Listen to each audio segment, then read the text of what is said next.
Konnichiwa! Bon, on espère que tu vas bien. On te retrouve dans cette vidéo hyper rapide pour te montrer que les transports au Japon, c'est hyper facile. On va démystifier tout ça en quelques minutes. C'est parti! On te montre ça en deux parties. En premier, on va parler des déplacements entre les villes. Et ensuite, on va parler des transports en commun et du coup des déplacements dans la ville. Et on voit tout ça avec un cas d'exemple concret puisqu'aujourd'hui on est à Kyoto et on doit se déplacer à Osaka pour le tournoi de sumo.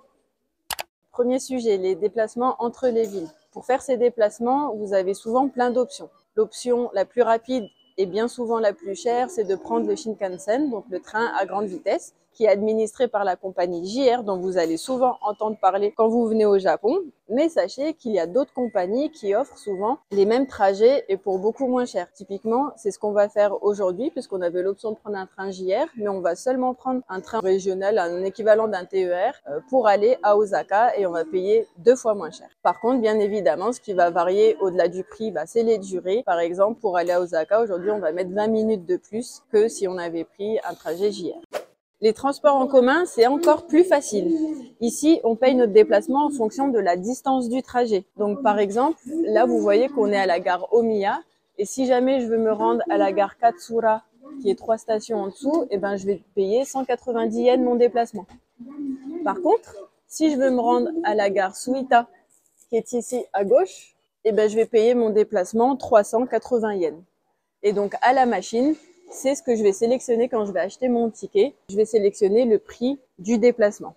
Donc, le tarif que vous voyez affiché en rouge, c'est le tarif des enfants. Donc voilà, c'est hyper simple. Vous choisissez le tarif de votre destination et c'est tout. Rien de plus simple. Bon, de quoi est-ce qu'on a besoin? Hyper simple. Google Maps et c'est tout. Avec Google Maps, on va pouvoir chercher nos déplacements. On va voir le prix exact du trajet, les horaires et même les horaires en live, en direct si jamais vous êtes en retard ou vous ratez votre premier train. Et surtout, on laisse tomber Hyperdia et tous les autres sites dont on peut vous parler sur les blogs. Google Maps, ça suffit, c'est notre ami et c'est facile. Regardez. Donc là, on est à la station Omiya de Kyoto et on doit se rendre au stade d'Osaka. Sur Google Maps, vous allez le voir à l'écran, je sais que j'ai 2 correspondances à prendre. Je sais que mon trajet, il coûte 630 yens. Et je vais aller à la machine qui est juste derrière et acheter mon ticket pour ça. On y va. Bon, là, on arrive à la machine. Première chose très facile, c'est que vous pouvez la mettre en anglais. Vous allez acheter votre ticket. Ce que je sais grâce à Google Maps ou grâce au plan que vous avez dans toutes les stations, c'est que pour aller à ma destination qui est Namba à Osaka, mon ticket il coûte 630 yens. Donc je le sélectionne, puis je sélectionne 2 tickets puisqu'on est 2 à vouloir l'acheter. Et ensuite, j'ai mon argent, je mets ici mon billet, mes pièces, il va me rendre ma monnaie et me sortir mes 2 tickets. Et voilà, l'affaire est faite. Hyper important à savoir, il faut les conserver avec vous pendant tout le déplacement puisque vous compostez à l'entrée de la gare et à la sortie. Le fameux JR Pass, qu'est-ce que c'est et est-ce que ça vaut le coup? Donc c'est un pass qui est proposé aux touristes qui viennent visiter le Japon pour avoir accès aux lignes de la compagnie JR en illimité pendant 3 périodes, soit 1 semaine, 2 semaines ou 3 semaines. Maintenant, est-ce que ça vaut le coup? Je vous dirais oui et non, il faut faire vos calculs. Ça dépend de votre itinéraire et du temps que vous passez au Japon. Pour nous, par exemple, on a fait les comparatifs toujours en utilisant Google Maps. Et on n'est pas sponsorisé par Google, sachez-le. Et il s'est avéré qu'en ne prenant pas le JR Pass, on a économisé près de 300 € sur tous nos transports entre les villes. Donc faites vos calculs, comparez et sachez que vous avez 3 possibilités. Acheter un JR Pass national, donc qui vous offre l'accès à tous les trains du pays. Il y a des JR Pass régionaux qui vous donnent des accès illimités aussi sur certaines périodes sur une région du Japon. Et ensuite, vous pouvez simplement acheter vos tickets secs pour aller dans vos villes. La particularité, c'est que le JR Pass vous donne accès au train JR seulement. Donc, c'est une compagnie du Japon, mais il y a énormément d'autres compagnies.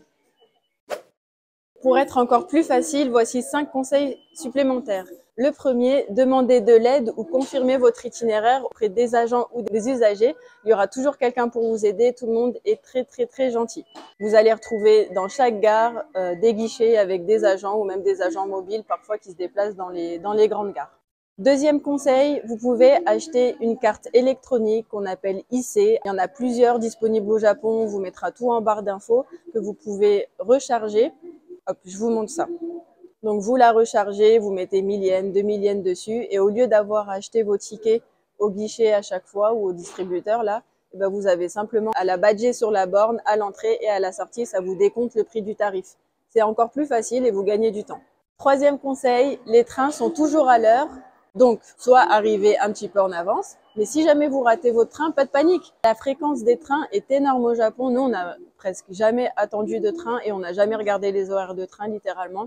Donc, chill, prenez votre temps, arrivez, vous aurez un train, pas de panique. Quatrième conseil, l'achat des billets de train peut se faire sur le moment. Si vous souhaitez arriver un peu en avance ou alors la veille pour acheter vos billets de train, vous pouvez bien entendu. Mais sinon, vous pouvez très bien acheter vos tickets sur le moment, c'est hyper rapide. Et comme je le disais auparavant, il y a toujours des guichets. Dans les grandes gares comme à Osaka, Tokyo, etc., vous allez même retrouver des points d'information touristes où vous pouvez acheter tout ce qui est nécessaire pour votre voyage. Et dernier conseil, les consignes, c'est pratique. Donc ça, c'est Ala d'un gaijin au Japon qui nous a donné le petit tips. Dans toutes les stations, vous allez retrouver des consignes où vous pouvez laisser vos bagages. C'est super pratique. Bon, nous, on l'a utilisé quand on a fait des déplacements de 2-3 jours dans certaines régions et qu'on repassait par le point de départ. Ça nous a évité de partir chargé, c'est pas cher et c'est facile. Bon, on espère que cette vidéo elle vous aura démystifié l'utilisation des transports au Japon. Honnêtement, c'est très facile. Avant d'arriver au Japon, on lisait un peu de tout sur les blogs. On avait l'impression que ça allait être hyper complexe, mais pas du tout. Tout est simple. Go with the flow. Vous demandez de l'aide à droite, à gauche. On va toujours être là pour vous. Tout est indiqué dans les gares en japonais et en anglais. Vous allez toujours trouver une réponse à votre question. On vous met tout en barre d'infos, tout ce qu'on utilise, tous les sites, etc. qu'on peut utiliser pour acheter nos tickets ou faire nos évaluations de JR Pass et compagnie. On espère que ça vous aura aidé. Puis à bientôt pour une nouvelle vidéo.